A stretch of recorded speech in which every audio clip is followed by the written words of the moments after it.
Hello everyone, welcome to my YouTube channel maths लगाओ। आज हम आए हैं क्लास 10th एनसीईआरटी मैथ्स के एक्सरसाइज 2.2 के इंट्रोडक्शन के वीडियो के साथ। तो इस वीडियो में हमने क्या पढ़ना है वो देखते हैं। इस वीडियो में हमें पढ़ना है कि जीरोस कैसे फाइंड आउट किया जाता है, how to find out the zeros of any polynomial, यानी किसी भी पॉलिनोमियल का जीरोस कैसे फाइंड करते हैं। तो लेट मान लीजिए मेरे पास एक पॉलिनोमियल है px equal to x plus 5। ये एक पॉलिनोमियल है, हमको इसका क्या निकालना है, जीरोस निकालना है। तो बहुत सिंपल सा मेथड है, अगर आपको इसका जीरोस निकालना है तो करना क्या है कि जिस पॉलिनोमियल का जीरोस निकालना उसको इक्वल टू क्या रख लीजिए, जीरो रख लीजिए। क्लियर है। और सारे कांस्टेंट नंबर को एक तरफ भेज दीजिए। तो पहले 5 उधर जाएगा, उधर जाके नेगेटिव हो जाएगा -5 और यहाँ केवल x बचेगा। तो x इक्वल टू -5। तो -5 जो है वो इस पॉलिनोमियल का क्या है, जीरोस है। ये लीनियर इक्वेशन के लिए था कि अगर आपके पास लीनियर टर्म में है तो ऐसे होगा। एक और देख सकते हैं इसका, जैसे मान लीजिए आपको इसका जीरो निकालना है, px equal to 5x plus 3, इसका जीरो निकालना है। इसका क्या निकालना है आपको, जीरो निकालना है। तो जिसका भी जीरो निकालना है उसको इक्वल टू क्या लिखेंगे, जीरो लिखेंगे। क्लियर है। और एक एक करके सारे कांस्टेंट को उधर, तो पहले 3 उधर जाएगा तो ये उधर जाएगा -3 हो जाएगा, x इक्वल टू -3/5 हो जाएगा। ये आ गया आपका जीरोस। आई होप आपको समझ में आया होगा। इसकी जगह आप कोई नंबर भी दे सकते, नंबर जगह कोई कांस्टेंट नंबर भी दे सकता है, ऐसे दे सकता है। जैसे बोल सकता है कि mx प्लस n, एक पॉलिनोमियल है p at x mx plus n, इसका जीरो निकालना है। बहुत ध्यान समझिएगा, यहाँ पे ये mn जो है ये कांस्टेंट नंबर की तरह काम करेगा, इस और ये x जो है किसकी तरह करेगा, वेरिएबल नंबर की तरह। ऐसे जब भी इस फॉर्म में कोई क्वेश्चन लिखा है जिसमें वेरिएबल नंबर भी कांस्टेंट कन्वर्ट करता है तो उस वेरिएबल नंबर को हम लोग आर्बिट्री कांस्टेंट बोलते हैं। ये आर्बिट्री कांस्टेंट होता है, mn क्या होता है, आर्बिट्री कांस्टेंट, क्योंकि ये एकदम कांस्टेंट नंबर की तरह वर्क करेगा। तो हमें करना क्या है, हमको इसका जीरो निकालना है। तो हम mx प्लस n लिखेंगे इक्वल टू क्या कर देंगे, जीरो, और एक एक करके सारे कांस्टेंट नंबर को उधर भेज देंगे। तो पहले कौन जाएगा, n जाएगा, तो mx इक्वल टू माइनस में n, x इक्वल टू क्या हो जाएगा, माइनस में n अपॉन में n। ये हो गया। अब हमने कह तो दिया कि ये जीरोस है, क्या कैसे पता कि सच में ये आंसर सही है गलत है। तो जीरोस का काम क्या होता है कि अगर उसको हम लोग पॉलिनोमियल में रख दें तो पॉलिनोमियल की वैल्यू क्या हो जाएगी, जीरो हो जाएगी। तो हम देखते हैं क्या -5 को इस पॉलिनोमियल में रखने पर जीरो हो रहा है। जैसे हम पहला वाला चेक करते हैं, चेक करना है हमको कि हमने जो निकाला है वो क्या सच में पॉलिनोमियल है। तो polynomial at x equal to क्या है, x प्लस 5, और हमने यहाँ निकाला है -5, इसका एक जीरो है। तो हमें क्या रखना है, x जगह क्या रख देना है, -5 रख देना है। तो -5 प्लस 5, और दोनों निगेटिव है इसलिए आंसर क्या आएगा, जीरो आएगा। तो हम ये कह सकते हैं हाँ -5 जो है वो इस पॉलिनोमियल का क्या है, जीरोस है। ऐसे हम इसको सेकंड वाले को चेक करेंगे, ये फर्स्ट वाला हो गया। अगर हम सेकंड वाले को चेक करें क्या सेकंड वाला सही है, तो 5x प्लस 3 पॉलिनोमियल क्या है, px equal to 5x plus 3। अब 5x प्लस 3 और जीरो से हमारा कितना आएगा, -3/5, उसमें रखते हैं x क्या रखते हैं, -3/5। तो 5 इंटू में -3/5 प्लस 3, 5 से कैंसिल हो गया, बचा क्या है, -3 प्लस 3 इक्वल टू कितना आएगा, जीरो। आगे जीरो, जीरो आ गया, पॉलिनोमियल जीरो बन गया। -3/5 रखने पर पॉलिनोमियल क्या बन गया, जीरो बन गया, यानी -3/5 इसका क्या है, जीरो है। ऐसे हम थर्ड वाले चेक करते हैं कि हमारा थर्ड क्वेश्चन जो है इसको चेक करते हैं। थर्ड, तो थर्ड हमारा क्या है, बहुत ध्यान से लेना, इसको चेक करते हैं, चेक करते हैं। तो ये है p at x, polynomial at x equal to mx plus n।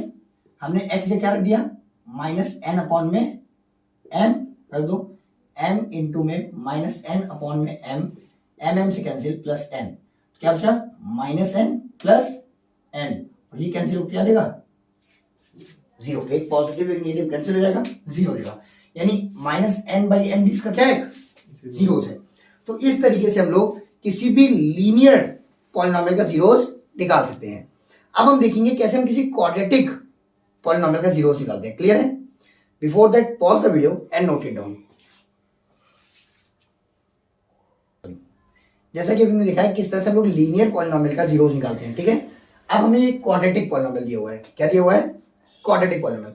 तो क्वाड्रेटिक पॉलिनोमियल का अगर जीरो निकालना है तो उसको दो लीनियर पार्ट में अलग अलग कर लो। पहले इसको हम लोग क्या करेंगे, इसका फैक्टराइजेशन करेंगे। फैक्टराइजेशन करने पर ये क्या हो जाएगा, दो लीनियर पार्ट दे देगा। जब दो लीनियर पार्ट दे देगा तो जिस तरह से लीनियर वाला निकालते थे उस तरह से दोनों को अलग अलग करके हम लोग क्या निकाल देंगे, जीरो निकाल देंगे। तो देखते हैं क्वेश्चन नंबर 1 क्या है। हमको इसका जीरो निकालना है तो हम x square plus 8x plus 7 equal to क्या ले लेंगे, जीरो ले लेंगे। अब इसका फैक्टराइजेशन करना है। इसका फैक्टराइजेशन अगर करना है सबसे पहले क्या देखना है, यहाँ पे जो कोफिशिएंट है एक्स स्क्वायर का, तो एक्स स्क्वायर का कोफिशिएंट 1 है, यहाँ पे कोई नंबर नहीं है, मतलब क्या है 1। तो 1 7 से कितना होगा, 7 होगा। और बीच में कौन सा नंबर होगा, 8।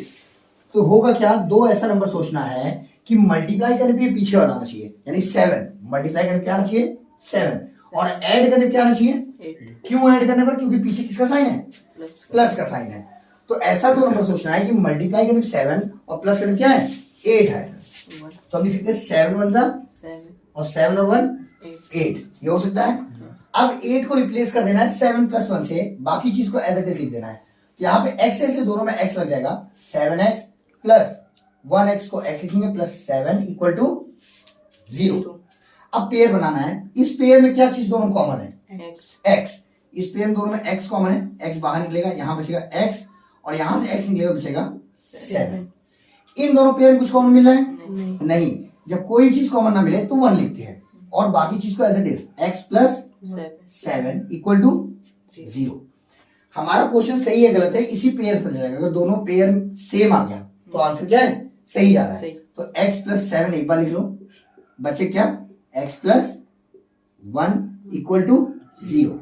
अब जो हमारे पास क्वाड्रेटिक पॉलिनोमियल था वो दो लीनियर पॉलिनोमियल में हो गया है, और लीनियर का जीरो निकालना को आता है। जैसे इसका जीरो निकालना है तो इसको एक बार जीरो ले लो। If x plus 7 equal to 0 तो x इक्वल टू कितना हो जाएगा, -7। ये होगा कि नहीं होगा, तो एक जीरो तो आ गया -7।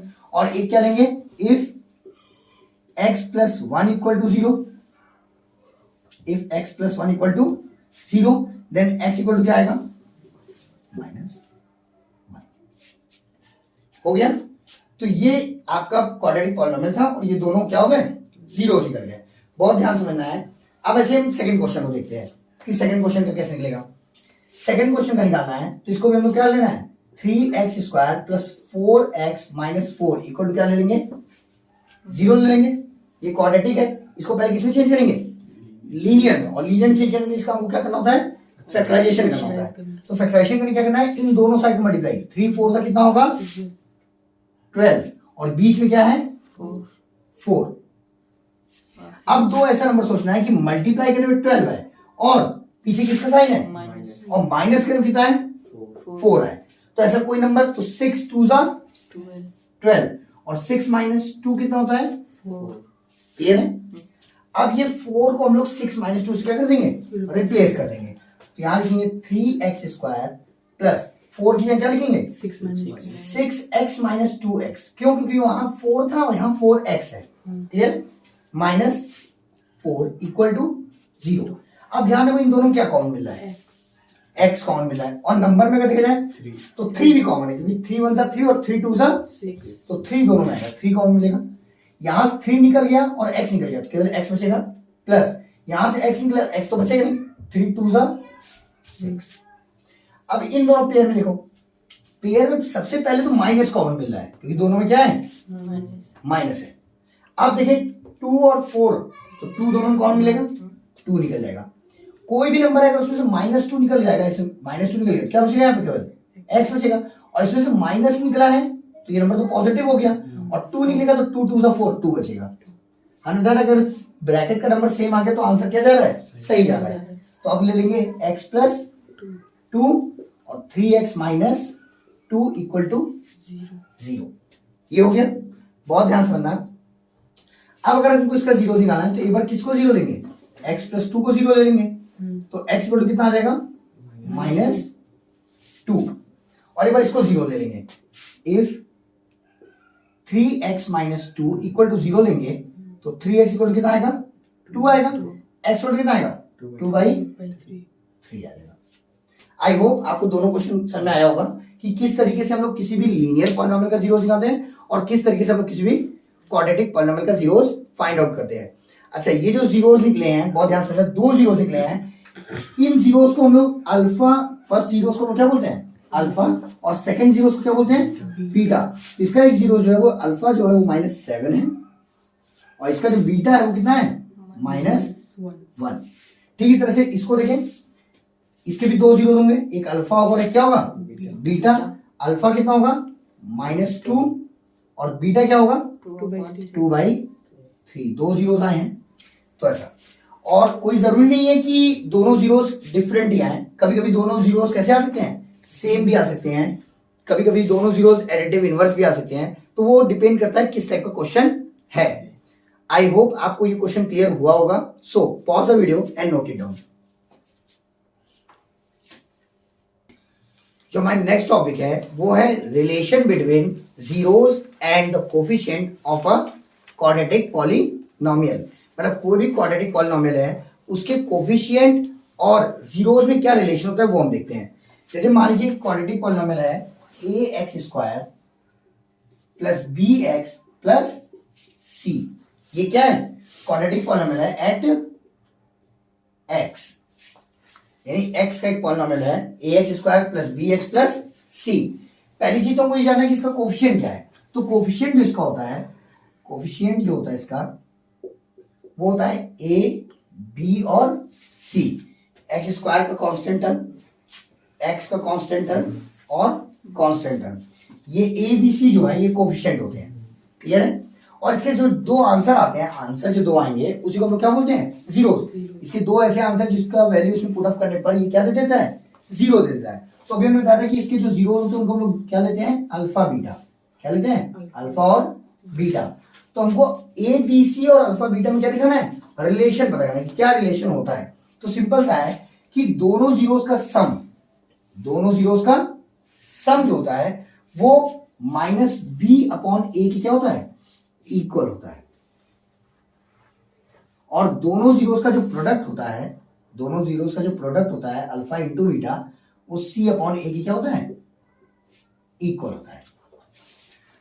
तो ये होता है जीरोस, जीरोस और कोफिशिएंट में रिलेशन कि कोई भी क्वाड्रेटिक पॉलिनोमियल अगर है उसके दोनों जीरोस का सम -b/a की इक्वल होता है और दोनों जीरोस का प्रोडक्ट c/a के इक्वल होता है। इस चीज को वेरीफाई करते हैं किसी एक क्वेश्चन के साथ, एक एग्जांपल लेते हैं, उसको चेक करते हैं कि क्या सच में ऐसा होता है।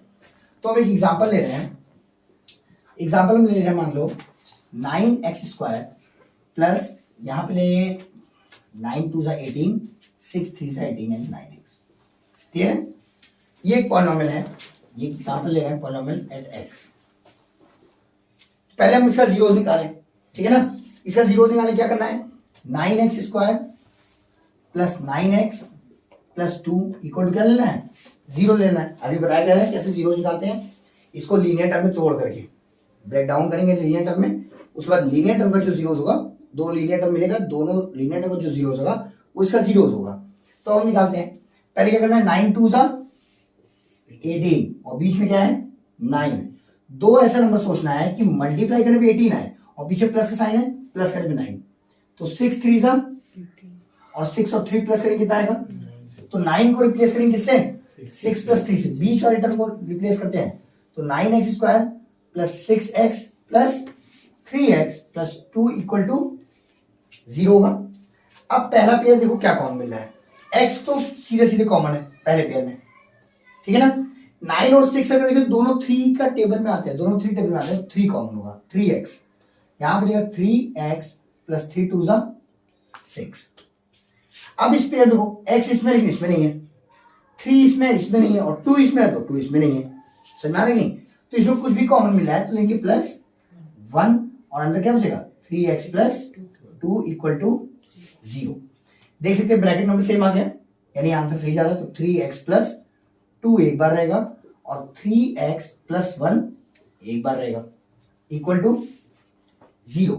तो एक बार इसको लेंगे, if 3x plus 2 equal to 0 then 3x equal to कितना होगा -2, x इक्वल टू कितना होगा -2/3 ये होगा। फिर क्या है if 3x plus 1 equal to 0 लेंगे तो 3x इक्वल टू कितना होगा -1 होगा, x इक्वल टू कितना होगा -1/3। हो गया, ये दोनों जीरो निकल गए। एक जीरो को हम लोग क्या बोलते हैं, अल्फा, यानी अल्फा कितना है हमारा -2/3, और बीटा हमारा कितना है -1/3। ये अल्फा बीटा फाइंड आउट हो गया, यहाँ तक क्लियर है। अब देखिए ध्यान से, ये तो हो गया आपका जीरोस, ये दोनों का क्या हो गया, जीरोस हो गया। अब कोफिशिएंट इसमें क्या है, कोफिशिएंट अगर पता करना कैसे करेंगे, ए की वैल्यू कितनी है 9, ए क्या होता है x² कोफिशिएंट, बी की वैल्यू कितनी है, बी की वैल्यू भी 9 है, और सी की वैल्यू कितनी है 2 है, यही है ना। अब चेक करें क्या ये दोनों वेरीफाई कर रहा है, अल्फा प्लस बीटा और अल्फा इंटू बीटा का वैल्यू -b/a और c/a के इक्वल है, वेरिफिकेशन करते हैं। पहले हम लेते हैं इसका अल्फा इंटू बीटा, इसका LHS लो, लेफ्ट हैंड साइड क्या है अल्फा प्लस बीटा, अल्फा कितना आया है -2/3 प्लस बीटा कितना आया है -1/3। इसको सॉल्व करेंगे, एलसीएम कितना आएगा 3, यहाँ आएगा -2, ये प्लस माइनस -1 इक्वल टू आएगा -3/3 होगा, कैंसिल होकर क्या देगा ये -1, यही देगा ना। अच्छा RHS ले लो इसका, RHS क्या होता है -b/a, तो माइनस लिखेंगे, b की वैल्यू कितनी है 9 है, और a की वैल्यू कितनी है 9 से कैंसिल क्या आएगा -1 देगा। तो हम देख सकते हैं अल्फा प्लस बीटा भी हमारा कितना आएगा -1, और -b/a की वैल्यू कितनी है ये, यानी दोनों सेम है। अच्छा ये फाइंड हुआ है जीरो से, और ये फाइंड हुआ है कोफिशिएंट से, तो ये होता है कोफिशिएंट और जीरोस में रिलेशन। सेकंड रिलेशन को भी चेक करते हैं, दो रिलेशन है। सेकंड रिलेशन का LHS अगर लेंगे तो क्या रहेगा, अल्फा इंटू बीटा, अल्फा कितना है -2/3, बीटा कितना है -1/3, माइनस माइनस मल्टीप्लाई प्लस होता है, तो 2 1 से कितना होगा 2, और नीचे 3 3 सा कितना आ गया 2/9। इस तरीके से हम RHS अगर ले लें राइट हैंड साइड तो होगा c/a, c की वैल्यू कितनी है 2 है, और a की वैल्यू कितनी है, तो वही है 2/9। तो हम देख सकते हैं अल्फा इंटू बीटा जो है वो c/a के इक्वल है। तो ये होता है किसी भी कोफिशिएंट और जीरोस में रिलेशन, कोई भी क्वाड्रेटिक पॉलिनोमियल अगर है तो उसके जीरोस और कोफिशिएंट में ये रिलेशन होता है। आई होप आपको ये समझ में आया होगा। So pause the video and note it down. अब हम देखेंगे कि किस तरीके से कि किसी भी जीरोस से, अगर जीरोस गिवन है तो उसके तरीके से हम लोग कैसे इक्वेशन फॉर्म कर सकते हैं, ठीक है ना। कोई भी क्वाड्रेटिक इक्वेशन हमको फॉर्म करना है और जीरोस की हेल्प से करना है, तो कैसे फॉर्म करते हैं वो देखते हैं, ठीक है ना। मान लो कोई भी एक जीरो को दे दिया है कि एक इक्वेशन है जिसका एक जीरो 2 है और दूसरा जीरो क्या है 3 है। मान लेना है कि हमारे दो इक्वेशन दिया है, एक जीरो क्या है 2 है और दूसरा जीरो क्या है 3 है। तो जीरो से अगर हमको इक्वेशन बनाना है, अगर जीरो से हमको क्या बनाना है इक्वेशन बनाना है, तो पहले हमको उसका सम याद पता होना चाहिए। जैसे अल्फा प्लस बीटा क्या होगा, तो अल्फा प्लस बीटा क्या होगा 2 + 3 कितना हो जाएगा 5 होगा, और फिर अल्फा इंटू बीटा पता होना चाहिए, यानी 2 × 3 कितना हो जाएगा 6 हो जाएगा, ये हो जाएगा। यानी अल्फा प्लस बीटा कितना है 5 है, और अल्फा इंटू बीटा कितना है 6 है, यही है। अब हमको क्या बनाना है इक्वेशन फॉर्म करना है, जीरोस का सम पता चल गया और प्रोडक्ट पता चल गया। अब हमको क्या फॉर्म करना है इक्वेशन फॉर्म करना है। तो ये फॉर्मूला होता है इक्वेशन फॉर्म करने का, और इस फॉर्मूले में एज इट इज रख दो। पहले क्या रखेंगे x² minus alpha plus beta की जगह 5, फिर x plus alpha into beta की जगह 6, ये बन गया आपका क्वाड्रेटिक पॉलिनोमियल या क्वाड्रेटिक इक्वेशन। क्लियर हो गया। इस टाइप का क्वेश्चन और देख लीजिए, कभी कभी डायरेक्ट प्रोडक्ट, और जैसे यहाँ पे हमने 2 जीरोस दे दिया था, तो आपने पहले प्रोडक्ट निकाला फिर क्या निकाला, पहले सम निकाला फिर प्रोडक्ट निकाला। कभी भी क्वेश्चन में डायरेक्ट सम और प्रोडक्ट दे देता है, वो और इजी हो जाता है, ठीक है ना। ऐसे दे देगा, जैसे मान लीजिए क्वेश्चन है if the sum of zeros of a quadratic polynomial is -2/3 and the product of zeros is minus 1/3. Clear है? फाइंड द क्वाड्रेटिक पॉलिनोमियल, ये दे दिया क्वेश्चन। क्लियर है? तो सिंपली इसको जैसे ही पढ़ेंगे वैसे ही पता चलेगा कि -2/3 क्या है, ये है सम ऑफ जीरोस। ये क्या है? -2/3 क्या है? सम ऑफ जीरोस। यानी अल्फा प्लस बीटा कितना दे रहा है? -2/3। और ये 1/3 क्या है? -1/3 क्या है? Product of zeros. क्या दिया है? और मतलब अल्फा इंटू बीटा कितना दिया है? -1/3। अब हमें इससे क्या फॉर्म करना है? इक्वेशन फॉर्म करना है। तो फॉर्मूला वही रहेगा, क्या रहेगा? x² minus alpha plus beta x plus alpha into beta equal to 0। क्या लिखेंगे? x² minus alpha plus beta की वैल्यू कितनी है? -2/3। तो वो माइनस और ये माइनस भी क्या हो जाएगा? +2/3 होगा। x plus alpha into beta कितना है? -1/3। माइनस और प्लस मिल क्या बन जाएगा? -1/3 इक्वल टू 0।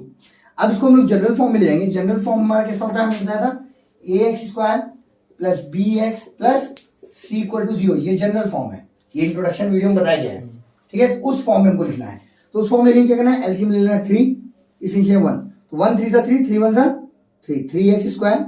ये 3 1 सा 3, 2 1 सा 2 प्लस 2x, 3 1 सा 3, 1 1 सा 1 माइनस 1 इक्वल टू 0। ये 3 उधर जाएगा, इधर डिवाइड हो जाएगा, क्या हो जाएगा? मल्टीप्लाई। और 3 का 0 मल्टीप्लाई करेंगे क्या आएगा? 0 आएगा। मतलब जो हमारा पॉलिनोमियल बनेगा वो बनेगा 3x² plus 2x minus 1 equal to 0। तो ये जो है ये इक्वेशन फॉर्म हो गया। आई होप आपको ये क्वेश्चन समझ में आया होगा। So pause the video and note it down. हम मिलते हैं नेक्स्ट वीडियो में एक्सरसाइज 2.2 के न्यूमेरिकल्स के साथ। तब तक के लिए थैंक यू एंड बाय।